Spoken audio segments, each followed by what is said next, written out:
Yes. So, good evening, ladies and gentlemen. Today I will be talking about only 5 temples, and it takes minimum 55 to 58 minutes. Kindly bear with me. Uh, of course, let me start. एक minute, Sarma sir. हाँ Please ji. everybody mute yourself so there's no Yeah. disturbance. Yeah. Thank you. Okay. No disturbance. Mute yourself. So, let us start the presentation. Last time we have seen a rainbow of temples, 7 of them, different colors.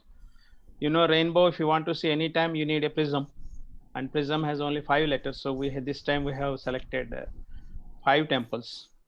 They are a puzzling Jagannath Temple, Puri, Orissa. Then resplendent Meenakshi Amman Temple, Tamil Nadu. Impeccable Chaya Someswara Temple, Telangana. Stunning Swaminarayan Temple, New Delhi. And finally, mind-blowing Sri Channakeswara Temple, Belur, Karnataka. Out of these 5, the smallest and the tiniest temple is the third one, middle one. But it is the miracle of all them. There is no comparison. Of course, others are marvelous, no doubt about it. Here, the engineering point is so super. I will talk about this when we come there. But in my rating, this is the best among all the 5, even though others are equally good, much better. Okay. Of course, it doesn't make sense if I talk like that. Okay. Now let us start. It is Sri Jagannath Temple, Puri, Orissa. This is the aerial view of the temple complex. Again, a huge one. This is the.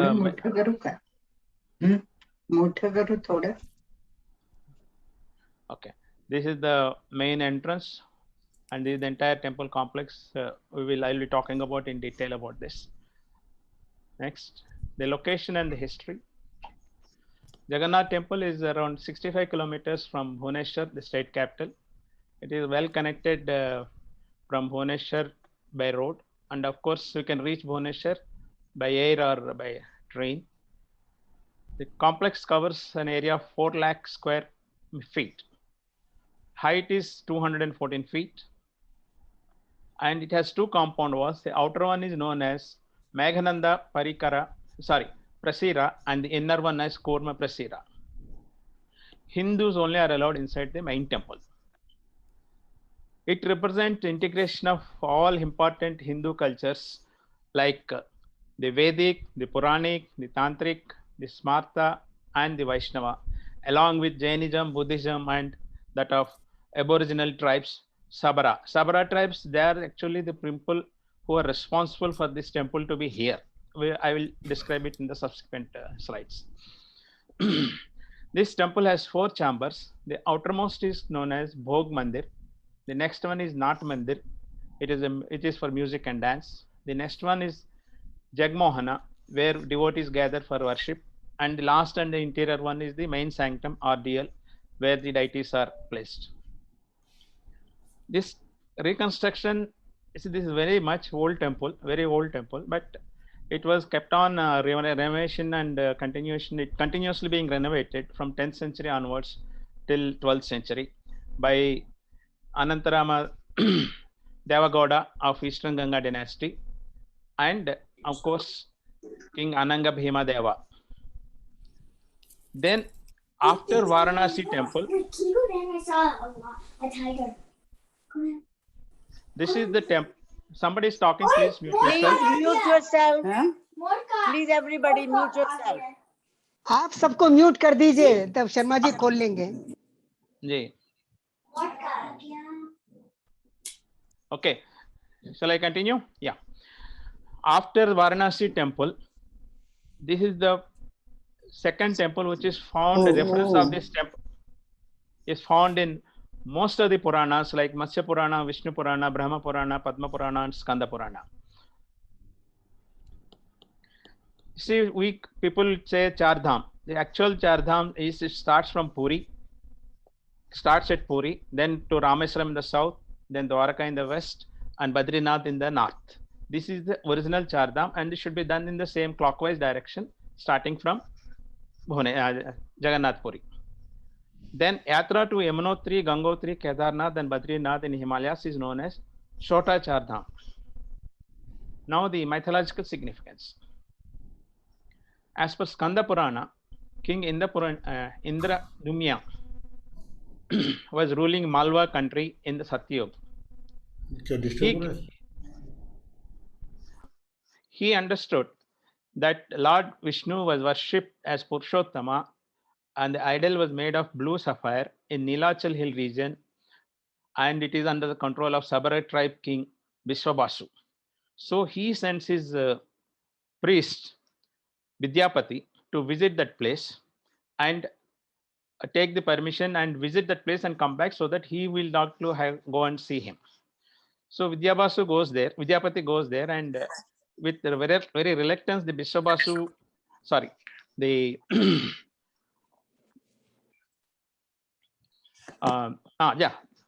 Vishwabasu reluctantly takes this priest Vidyapati to the temple, and this Vishwabasi comes back and narrates the whole episode, where it is, look at how it is and all. So this king now, he wants to have a darshan of that Lord Vishnu. Madam, please mute everybody.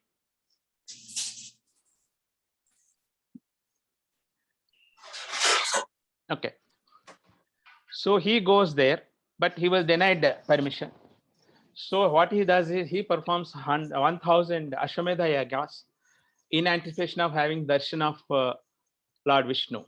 But on the contrary, a massive divine log of wood appears on the seashore, and he carries it back to his kingdom. Then in his dream, he was asked to make idols of God with this wood, using this wood, and construct a temple for it. So the king constructs the temple, but he was worried who will make these idols without using this log of wood properly. So one day in his court, a gentleman appears, a sculptor appears. He says, I will do it for you, but on one condition. I'll be working inside the temple. You close the doors from outside. Please do not open the doors till I ask you to open it. If you open the door on your own, I am not responsible whatever happens. So the king agrees for that condition and allows him to work. So he starts working. They close the doors from outside. Days pass by, 1 week, 10 days, 15 days. There is no sound from inside of people working, or this gentleman calls him. So the queen gets very, very curious and asks the gentleman to ask the king to open the doors and see for us. Let us go and see what's inside, what's happening inside. So the king has to obey the queen. So he opens the door, and to their surprise, they don't find this gentleman who came there. He was missing. He was not there at all. And of course, there is the photograph of the old photograph of the temple. Okay. And then what they see inside is like this. The temple is, of course, then now with all decoration. You see the hands are missing. All hands are incomplete on all the 3 idols. So then the king understands, yes, he is not an ordinary person who has come here. So he installs these idols as it is, and then starts worshipping. That is the reason you don't find hands on these idols of this temple. Then some interesting facts about this temple. Unlike other temples, you find Lord Krishna, his brother Balarama, and sister Subhadra as deities. That is the symbolic representation of love and affection of brothers and sisters. Anyway, by the way, our Rakhi is around the corner. On Jyeshtha Purnima, Deva Snana Yatra is performed with 108 kalasams of water. Thereafter, the temple is closed to public for 15 days. The reason is because Krishna appeared as a human being, so they feel this, he has fever, he is not well, so the temple is closed. And normally 64 varieties of prasadams are offered to the god every day, but during these 15 days, only fruits and root vegetables are given as prasadam. Okay. Then these prasadams are cooked in earthen pots, which are used one time only. And all these pots are supplied by villagers and in the nearby village, Kumbari. Okay, this is the photograph of the 3 gopurams of the temple during daytime, and we see it in the night time. These are the good illumination. Now we'll move further to, yes, Nabakaleabara festival, new idols. Nabakaleabara festival is celebrated when full moon occurs twice during the month of Ashada, that is known as Malmasa, which occurs once in 7, 9, 11, or 19 years. The last time it happened was in 2015, where 3 million devotees witnessed. 4 new idols of Jagannath, Lord Jagannath, Balabhadra, Subhadra, and Sudarshan are made with the stem of neem tree known as Daru. The oldest priest will be informed in his dream by goddess Mangala about the location of these trees in around Puri, and they go in search of these trees.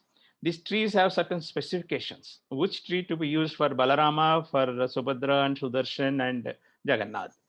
So I will show you that slide next. And once they locate these trees, they barricade the area, worship the tree. Then the first cut is made with the golden axe, then with a silver axe, and finally with a iron axe. This is the tree, photograph of the tree located. It is barricaded, area is barricaded so that people don't disturb it further again. And it is worshipped and ready for cutting. It's a big procession takes place while these trees are carried back to Puri, and people line up en route to offer their prayers. This is the selection of neem trees, how they should be. I will not go through the entire thing. I will just tell you. For Jagannath, the color should be bark, should be dark. It should have 4 branches. Then there should be symbols of Shankha and Chakra. Then is light brown and white. 7 branches, plough and pestle to be found on the thing. Similarly, for Subhadra, it is yellowish, 5 branches, lotus flower symbol. And for Sudarshan, it should be reddish, 3 branches, and chakra with small depression in the middle. Those are the requirements. So once these trees are brought to the temple, they are carved out, the idols are made, and then the replacement takes place in total darkness. 4 priests do it. They are blindfolded, and also their hands are tied with they wear cloths around their hands, and the old idols and new idols are placed opposite to each other, and a lot of mantras and slokas are read so that the cosmic energy is transferred to the new idols. It is believed the priest who has done this job will not survive thereafter for a long time. That is the reason they gave it to the senior most priest in the temple. The old ones are cremated in a place known as Koli Vaikunta, and they observe the 10-day rituals as per the Hindu culture after the temples are closed in the night time. This is the symbolic representation in the sand by the great artist Patnaik about the Nabakaleabara. Of course, he has shown all the 3, and the picture is very nude. He makes a lot of things. He has done for even APJ Kalamji also. We have seen it last time. Then this temple is full of scientific mysteries. The flag on top of the temple flies in the opposite direction of the wind, which no science can explain why it is so. Then the Sudarshan Chakra on top of the temple always remains facing you in whichever direction you stand in Puri, in the city of Puri. You go to the eastern side, you can still see the full chakra. Go to west also, same thing. North also, same thing. South also, same thing. Why it is so, it's not known. And the technique used, how this is installed, is still not known. Normally, during daytime, the wind blows from sea to land. But here it is opposite direction. It goes from land to sea. And another interesting thing is no birds will fly over the temple complex. And also, of course, it is written aeroplanes also will not fly. But that can be controlled by the ATC, air traffic control. But why birds don't fly over this temple is still a mystery. Actually, this reminds me of another temple in Andhra Pradesh, Kurnool district, Yaganti, where you don't find a single crow. There is the curse of Rishi Agastya that crows should not be seen in this temple complex there in Andhra. The shadow of the main temple is not visible at any time of the day. And another interesting thing is the food or prasad prepared can feed thousands of people without any shortage or wastage, irrespective of the number of pilgrims. The temple kitchen, they keep 7 pots, one over the other, and cook the prasad. And it's the firewood only used, and the contents in the uppermost pot cooks first. And the moment you enter through the eastern side door, enter the temple, that is the main Simhadwaram, you will not hear the sound of the ocean and can hear it only once you come out. Whereas in other 3 gates, you can hear the sound anywhere, anytime. Okay. When the prasad is being brought to the main temple to offer to the god from the kitchen, you don't find any aroma. But after the prasad is offered to the god and taken back to the kitchen, the aroma spreads all over the temple complex. Next is Radha Yatra. Every year Radha Yatra is celebrated in the month of Ashada, that is June, July.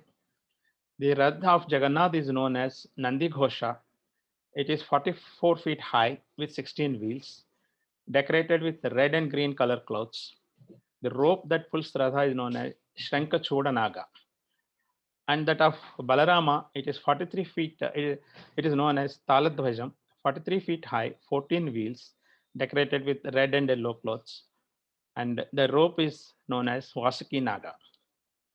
And Rath of Subhadra Devi is known as Darpadalam and is 42 feet high with 12 wheels, decorated with red and black clothes.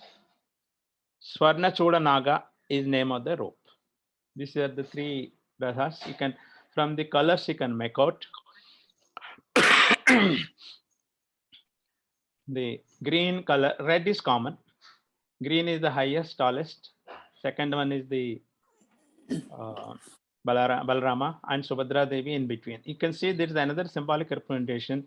Both the brothers on either side of their sister, so guarding her or protecting her. This is another view of the Ratha Yatra, the 3 Rathas, a little bit closer view.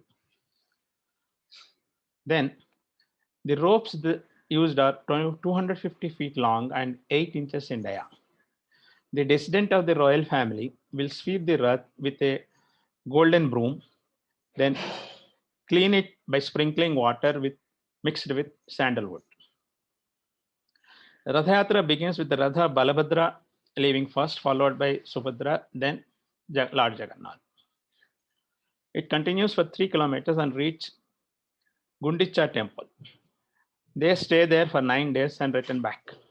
On the way back, it invariably stops at a place where there is a Maisama temple is there on its own without your efforts. This is the photograph of the ropes that are used, and this is a closer look of the Rath. Now, let us see. This is, of course, I will not be able to describe the total details. There are specifications and names for them from the top to bottom of each Radha. These are the details. I'll not be able to go through. It takes quite a long time. Then the kitchen. Rosagruha is located in the southeastern corner of the temple complex. It's about 150 feet long, 100 feet wide, and 20 feet high. It has 32 rooms, 752 earthen ovens, 600 swaras, means cooks, and 400 assistants. Food is cooked in earthen pots only, as I told you, and no gas or electricity used. This is the only temple where prasad is prepared with using firewood. Actually, here it is written 56, but actually it is 64. Why naivedyams are prepared in the main kitchen. Mahaprasadam is served to people of at least 20,000 to 1 lakh devotees. As I told you earlier, there is no wastage or shortage. Anand Bazar is the place located in the northeast corner of the complex where this Mahaprasadam is sold to all devotees.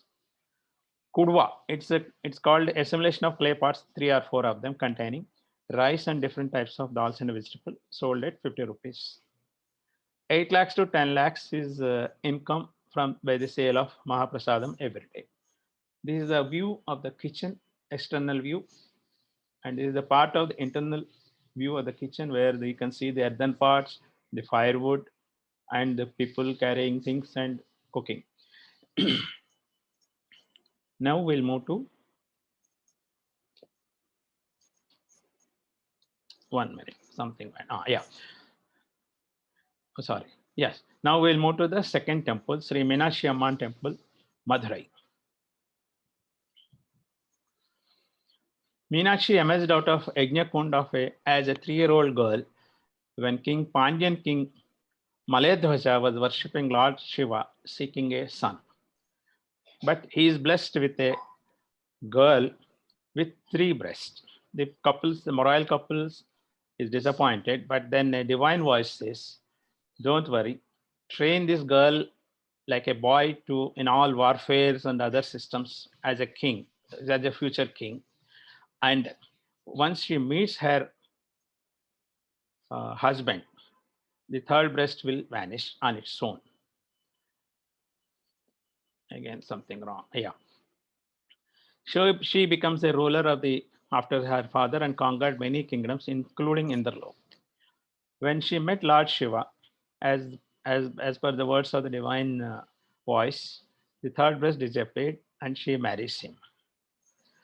Every year, the wedding ceremony is celebrated, known as Chaitrai Tiruvijha, which is also known as Tirukalyanam, the grand wedding.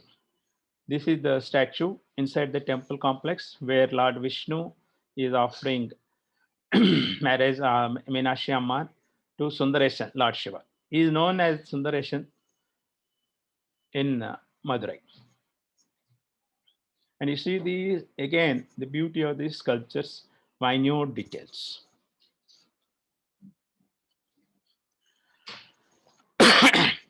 Kulasekara Pandyan has constructed this temple in the 1st century CE and renovated and it is getting upgraded from time to time till 17th century by Pandyan as Nayaka dynasty kings.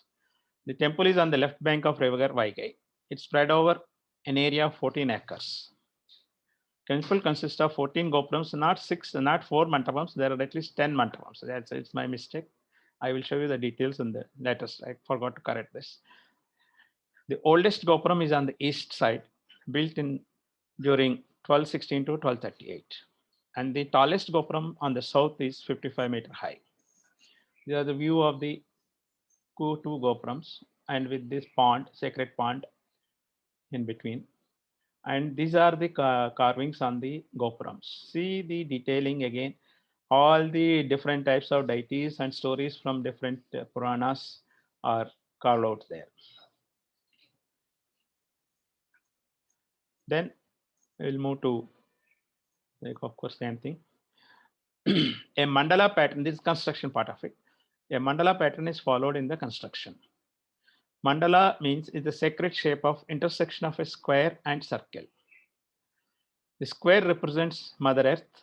The circle is a perfect metaphor for heaven, being endless, signifies timelessness and eternity. Circle is endless. This is the overall plan of the temple. We have shown you the actual layout, aerial view.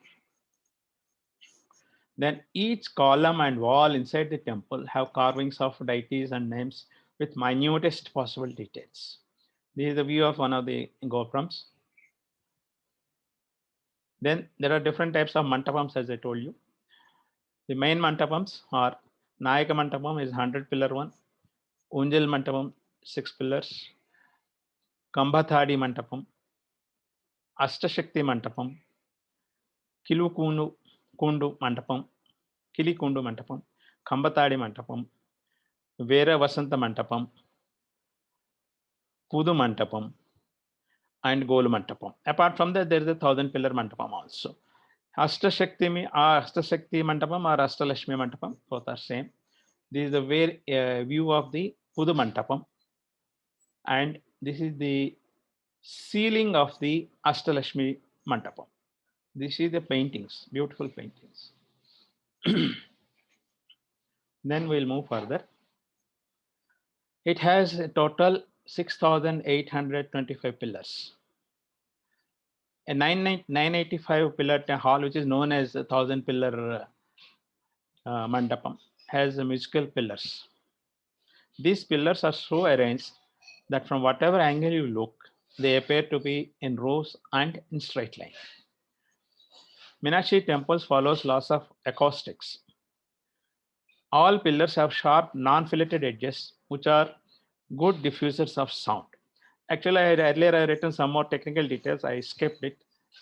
This is the view of the 1,000 pillar temple, grand view of the temple of the mandapam. And you see the carvings again on each, and it says all these pillars are unique in their own way. No two pillars look alike. This is a much closer, the better view, closer view of this 1,000 pillar temple, and again with the better view of the ceiling. See the paintings on the ceiling and also the carvings. No two pillars are identical. That can be verified. I have seen this. Of course, I have not spent much time on it, but yes, I have observed about 4 or 5 pillars. They are not the same, definitely. Then this is the South Gopuram. It is the tallest and curvy linear. Curvy linear is mean this profile like this. As it goes up, the width reduces, but straight line is still maintained. Then there is the temple wall paintings. You find number of them all over the temple inside. This is the golden Vimana on the main sanctum, top of the main sanctum. And this is the golden lotus in the temple pond, middle of the temple pond. That pond is 50 meters by 37 meters in size. Then this is the decorations during the Dasara festivals. Well illuminated. Now we move to the smallest of all these temples, as I told you, Chaya Someswara Temple, Panagal, Telangana. Panagal is at 104 kilometers from Hyderabad and 4 kilometers from Nalgonda. The temple was built during 11th and 12th century by Ikshvaku kings, dynastic kings. The temple was later renovated by Kunduru Cholas in the 12th century. The temple walls and pillars are carved with epics, stories from Mahabharata and Ramayana. This is the inside view of the temple. You can see the pillars are all, most of them are carved out. Some of them are blank. This is the Nandi. Chaya Someswara temple is also known as Trikutalayam, which means the temple has 3 Garbhagruhas. Towards the east, towards the east is Surya temple, north is Vishnu temple, and west is Lord Shiva, and south is left for the entry point. So as you enter from south, and you find north is Vishnu, and east is Surya, and west is Shiva temple here. The miracle lies in this temple, Western temple. The temple is famous for the vertical chaya or shadow on the presiding deity, that is Lord Shiva. The shadow remains steady. The shadow remains steady from sunrise to sunset. The 12 pillars in the temple are strategically placed so that the shadow falls at the same place throughout the day. How it is, I will explain you. This is again an internal view of the temple. Some of the you can see some of the columns out of the 12. I'll explain you why. See, as I told you, this is on the west, facing west. So all of us know sunlight you enter the temple either from the east or west, and west is blocked because of the wall of the temple, and east is there's another temple that is also blocked. So the ways sunrise come from the north or south. So the pillars are arranged such a way that, so and this is the main door of the Garbhalaya, and this is the Lord Shiva, Shivling here, and this is the shadow cast. Is it will be there throughout the day, irrespective of the time and irrespective of the position of the sun. How it happens is, if you allow light pass through from here in this direction like this, this will cast a shadow here, and this area is illuminated, and this area remains dark because we are allowing light only from this side. Okay, now come to this side. If you allow light from this side also, this frame, this door frame, will cast a shadow here, and this area which was earlier not illuminated gets illuminated, but this zone remains dark throughout because light is not, this is obstructing. So the best way to see this and feel it is, you go and touch this, put your hand here, you find the shadow of your hand in this area. Same way, if you touch here, your shadow appears here, your hand or the hand appears here. And how it is done is still a miracle. People have found out somehow, the scientists have done a lot of research on this. They found out, and it is nothing less than a what you call it as Marcus Bartley's photography trick. Now we'll move to Swaminarayan Temple, New Delhi. This is the close-up view of the main temple, and this is constructed without using steel and cement. That is the first and foremost. Temple is 356 feet long, 316 feet wide, 141 feet high, covering an area of 86,342 square feet.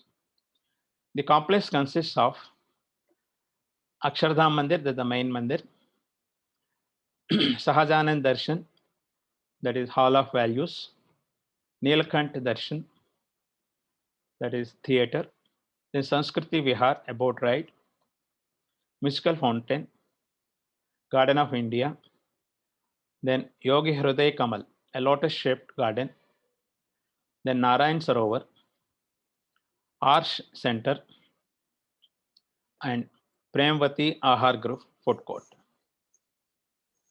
This is the panoramic view of the temple complex, and this is the illumination during night time.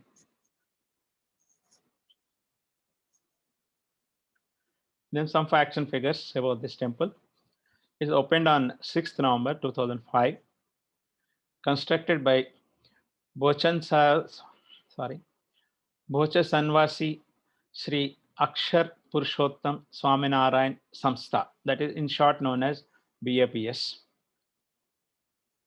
Inspired by His Holiness Yogi Ji Maharaj, he is from 1892 to 1971, but constructed by His Holiness Pramukh Swami Maharaj. We heard this name last time when we were talking about Abdul Kalam Ji.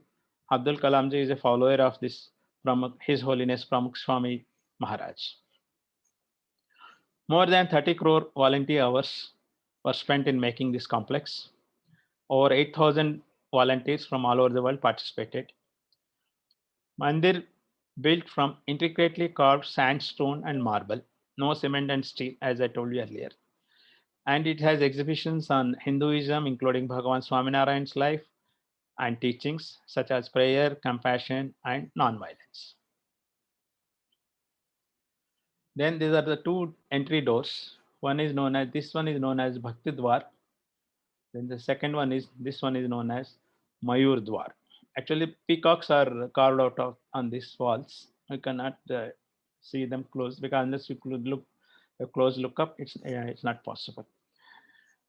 Then it has entered into Guinness Book of World Records with two records. The first one is His Holiness Pramukh Swami Maharaj, internationally revered spiritual leader and head of BAPS, Swaminarayan Samstha, has created a world record by constructing 713 mandirs in 5 continents between April 71 and November 2007. So that is the world records, I mean Guinness Book of World Records. The second one is, this temple is the world's largest comprehensive Hindu temple using not using steel and cement. Okay, on December 17, 2007, Michael Veti, an official of Guinness Book of World Records, traveled all the way specifically to India to present these 2 world records to His Holiness Pramukh Swami Maharaj, the spiritual leader. There is the photograph of both the gentlemen, Swamiji receiving the world records, and these are the certificates, both the certificates. Of course, I already told you I will not read it because it's a repetition of what I told you just now. Then Charnarvind, the holy footprints of Swaminarayan, Bhagavan Swaminarayan, at the entrance. You find them, and people are saluting.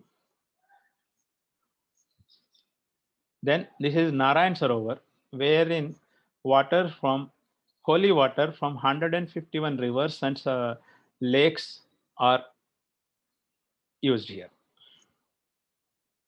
Then this is the theater. This is a big giant screen theater. It's known as Nilakant Darshan, showing religious films, mostly about Swaminarayan's his life journey. Then this is Sanskriti Darshan, a boat ride through the history of India. You can see on the left hand side, you can see the boat. It is in the shape of a swan, people sitting in it. It goes around. If you happen to go to Hollywood, what is that? Universal Studios, not Hollywood. That's what is that, sir? In California. Disneyland. Yeah, Disneyland. You find a similar thing. And of course, this is about India. Then this is Sahajanand Darshan, Hall of Values, depicting a lot of creative things, I mean, which were especially about Hinduism and their values. Again, audience sitting all over here. Next, we'll move to Abhishek Mantap. This is a longer view, and this is a close-up. People do Abhishekam on their own there. Then this is the Garbhalaya, where the main Swamiji is there. And this is roof of the mandir.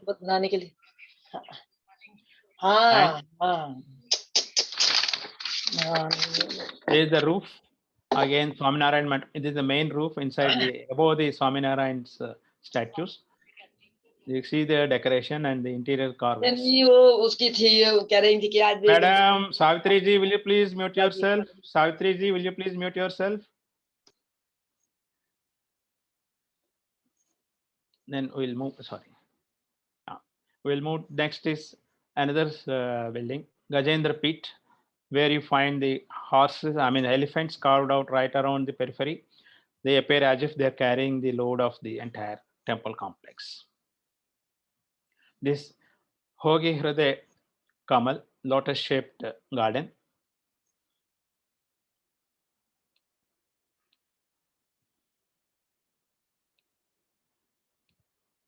And this is then one small garden, Bharat Upavan.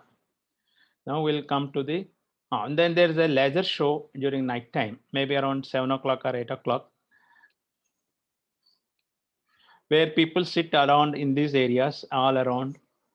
There are fountains here, and a light and sound show is there. Laser show will be from here. And this is the view of it. Actually, I wanted to show a video, but what happened, whenever I copy and paste this video, when I try to play it on these slides, it's not playing. So I just taken a photograph of it. You can get a feel of it here. Next, we'll move to Sri Chennakeswar Belur, Temple Belur. It is known as music in rocks. You really feel it. I suggest if somebody is visiting this temple, he should go for a minimum 4 to 5 hours time he has to spend on this temple. It's so vast and so interesting. Location, of course, all of you know, it is in the banks of River Agachi, 38 kilometers from Hassan and 220 kilometers from Bangalore. Nearest airport, of course, is Bangalore. Railway station is Hassan. And of course, there are tourism packages available through the state government or the central government or even the private operators. Best time, September to February only. I don't say even March because it gets hot over there by March. September to February. Then there's the photograph of the Gopuram at the entrance of the temple. At the main entrance, there is the tall Gopuram. Then we'll move to the history part. Hosla King Vishnuvardhana commenced this construction in 1116 AD, and his grandson completed it after 103 years. Sandstone material used for construction. Why sandstone? If you remember, even this Swaminarayan temple also uses sandstone. It is much softer material compared to granite and easy to chisel out fine carvings. The temple complex is spread over 19,514 square yards. Hosla dynasty built 92 temples in Karnataka, and more than half of them are in Hassan district alone. 1,000 artisans worked on this complex to create jewelry box of the world. It is another title it has. Why it is known as jewelry box of the world is one foreign tourist, he has seen this temple.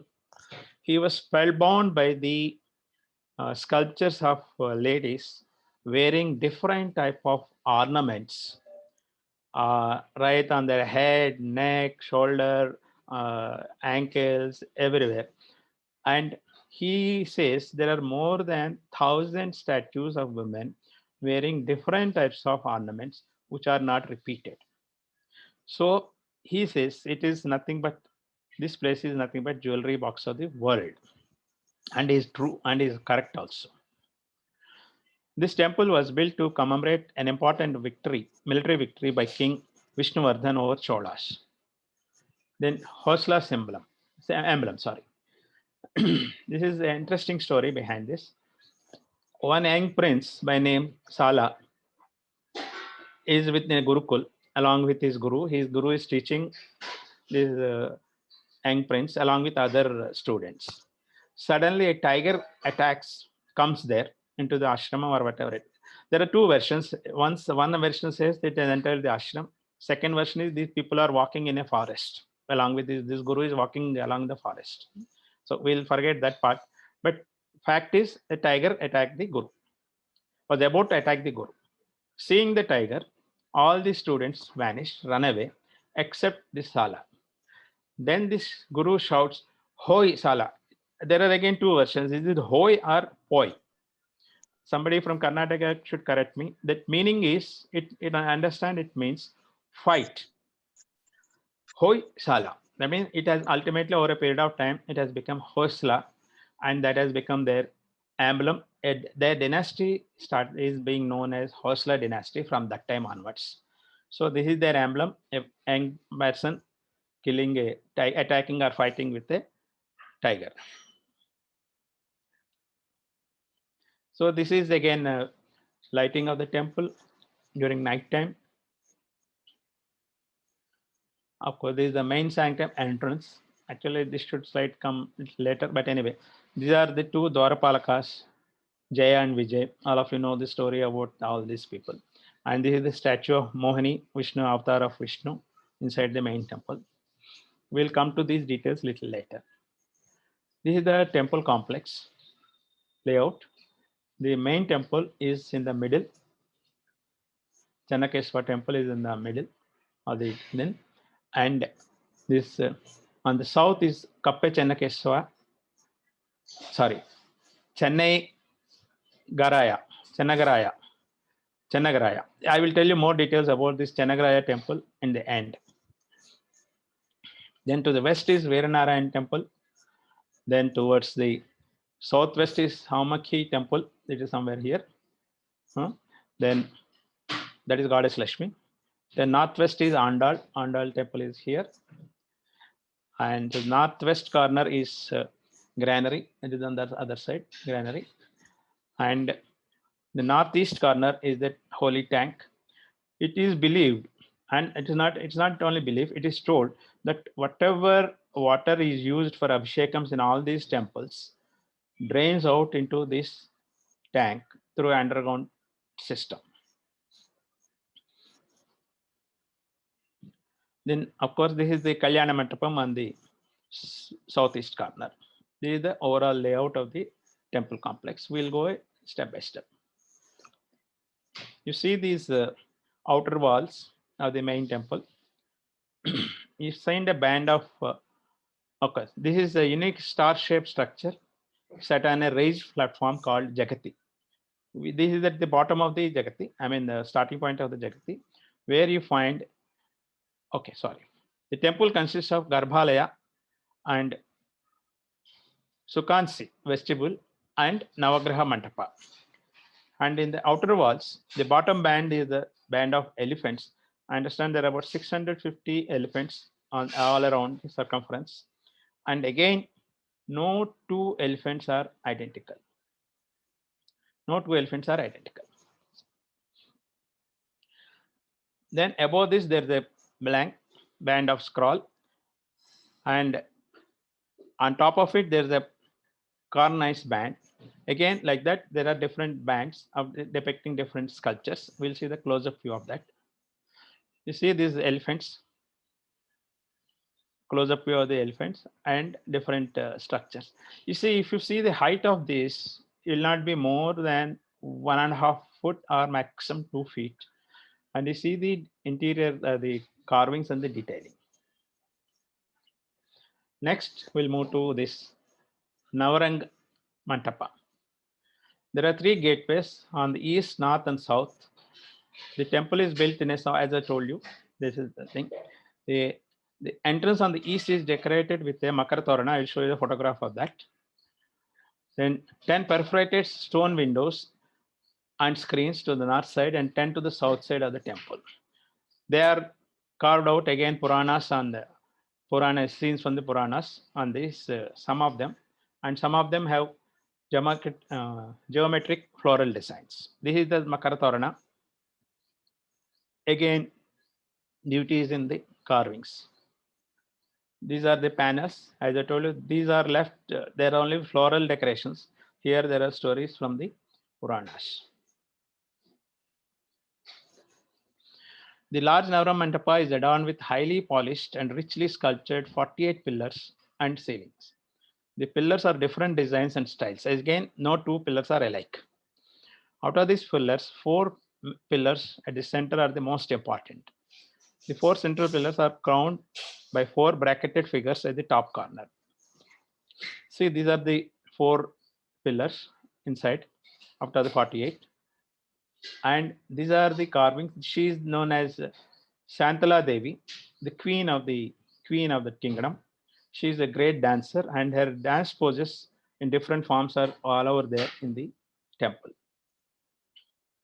These are the pillars he is talking about. This is known as Narsimha temple pillar. What I believe is this pillar can be rotated. From here to here, it rotates. That is another unique feature of this temple. And you see again the finish and the polishing and the smoothness here. Different diameters, different steps, and smooth finish. You can see your face and comb your hair. So much is the polish on this. Then, as I told you, Shantala Devi dancing in different dance forms all over the inside the temple. This is the ceiling. You see the ceiling here. The central ceiling of Mantapa is exceptional, of course, carved out on stone in the shape of an inverted lotus between 2 concentric circles. Here, the interesting part is the central part is an inverted Shivling, and here on the top of it, Lord Narsimha, that is Vishnu, is depicted, and this lotus flower inside symbols Brahma. So all the trinities are represented in a single frame here. Again, other carvings on the ceiling. See the finish and the smoothness. This is Varaha Swami Varaha avatar on the ceiling again. Next, we'll move to Garbhagruha. The mandapa on the west side leads to Garbhagruha of the inner sanctum. It enshrines the beautifully ornamented 6 feet high idol of Lord Vishnu in his Chaturbhuj or four-armed mudra with a hollow standing on a 3 feet pedestal. This is the photograph, of course, from distance. You see this panel on the top of the, and as a main, this is the main entrance to the inner sanctum, which we are not allowed. But on top of it, you see this panel with again carvings, lot of carvings. These are Jaya and Vijaya, as we have seen earlier. This is a bit closer view of the Lord Vishnu. And here we have the Abhishek Murti and Alankar Murti. After the Abhishekam, he is decorated like this. These are the two Murtis. And of course, I forgot to tell you one thing. Okay, next one. Yeah, here. This is again, as I told you, is inside the temple, main temple, Mohini Avatar of Lord Vishnu. And this is Vishnu himself. Of course, in this photograph, you will not be able to make out. I will be telling a lot more things about this crown of this, crown, where small skulls of 1 inch size are carved out. I will tell you more about it a little later. Again, you see the ornaments detailing and one or the other. And if you flash a light on this, you can see the shadow on the in the bottom. That means they're separate.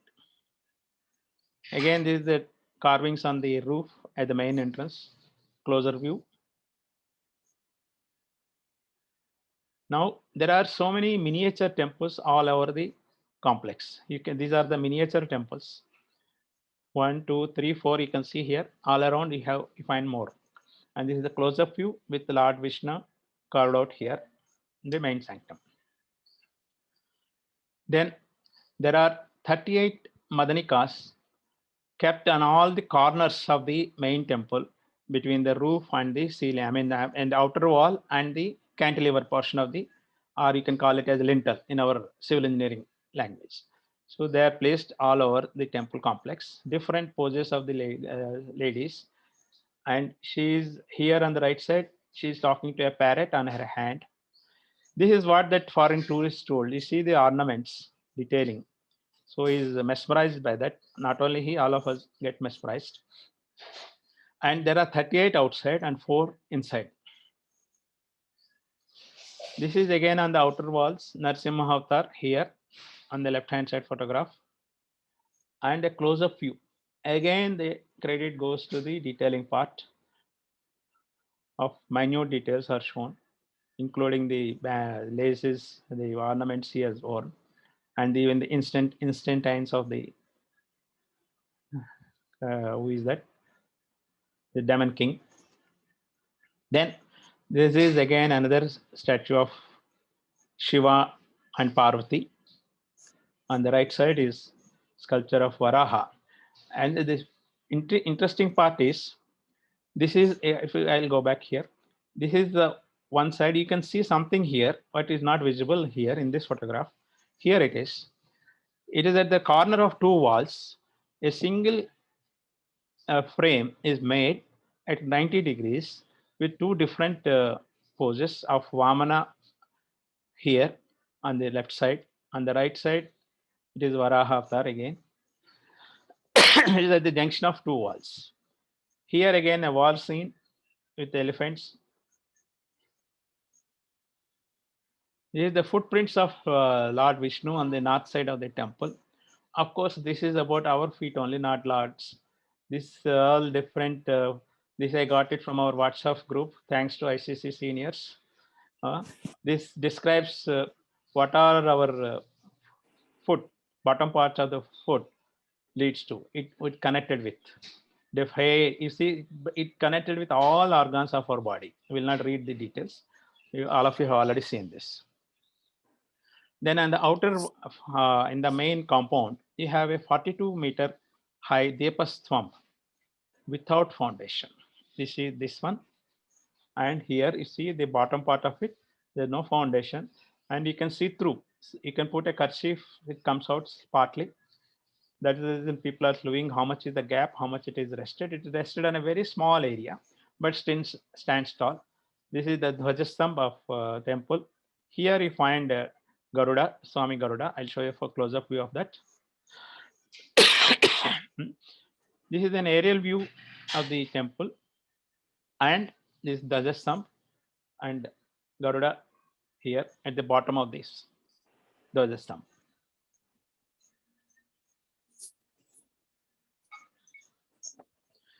Then the final one, Kappe Channagaraya temple.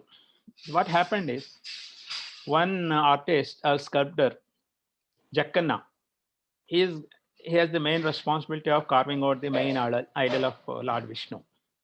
So he completes it, and it is about to be installed next day. But another sculptor by name Dankanacharya comes there. Actually, in fact, he is the son of Jakkanna. He says there is a fault in this statue. He challenges Jakkanna. And Jakkanna says, if you can prove that there is fault in this sculpture, I will chop off my right hand. So then all the people, the elders get together, they make a compromise. Okay, let us prove, you have to prove, Jakkanna, they ask Dankanna, you have to prove what is the fault in it. Then he says, apply sandalwood paste all over the sculpture, all over the statue, leave it overnight. We will see tomorrow morning. I'll show you where is the fault. So the sandalwood paste is applied all over the statue. It was left overnight. Next day morning, what they find is the entire body, the sandalwood paste dries up, except in the abdomen, in the navel area. So this Dankanacharya says, here is the fault. Then Jakkanna, with a chisel and hammer, strikes there. It breaks open and a frog jumps out of it. So as committed, Jakkanna cuts off his hand, right hand. And again, a divine voice says, you construct, you make another idol, then your hand will be restored. So he makes this idol on the smaller one, and that is installed in this temple. But there are no worships are done in this temple. It is always closed. We are not allowed inside also. Then his hand again comes back. Actually, a movie is made in Telugu in 1960s in the name Amar Shilpi Jakkanna, about this temple construction and the life story of Jakkanna. That's the reason. And I read it in other books also. That is the true story. Now, I was telling you about the crown of Lord Vishnu. Here also you'll not be able to see in this, but here there is a close-up view of those skulls I was talking about. 1-inch skull with eyes, nose, ear, mouth, and ears carved out. And if you see the right side, a small twig is passed through. It can pass through eye to eye, eye to nose, eye to mouth, eye to mouth to ear. That means this is hollow totally. This is totally hollow. That is the skill level of the artisans those days. Next, as I told you earlier, in Shravanabelagola temple, there are different statues holding different types of weapons or tools, you can call them. They are correlated to the modern day polishing tools and machining tools. The last one is this. You find here in this sculpture, in this frame, somebody is witnessing something through a small object. It looks like a telescope. It is a telescope indeed. They are known as Devatas, and this side is Asuras. Here again a Devata, but his head is of course damaged in the by the other invaders. Leave it. And he is holding something, and he is firing something. They're not arrows. They represent today's multi-layered, multi-rocket launchers vehicle. You must have seen that number of times. And this man is firing these missiles, and these people are watching where it has gone, whether it is hit the object, target or not. So a close-up view of this one is here. You see the profile of this rocket launcher or whatever you call it, or the missile. And this is today's rocket launchers, I mean missiles, exactly the same shape. So this is the, in our Puranas also, they say the different types of astras are fired by the gods or demons, and they have the technique and knowledge of it. So, and another polishing thing is, normally for polishing, you need a lathe machine, because these pillars inside the temple are more than 12 feet high. So they cannot be mounted on a lathe machine. So they are mounted rigid, and the tool goes around the pillar and make those curves. So this is what I have as of now. Thank you so much.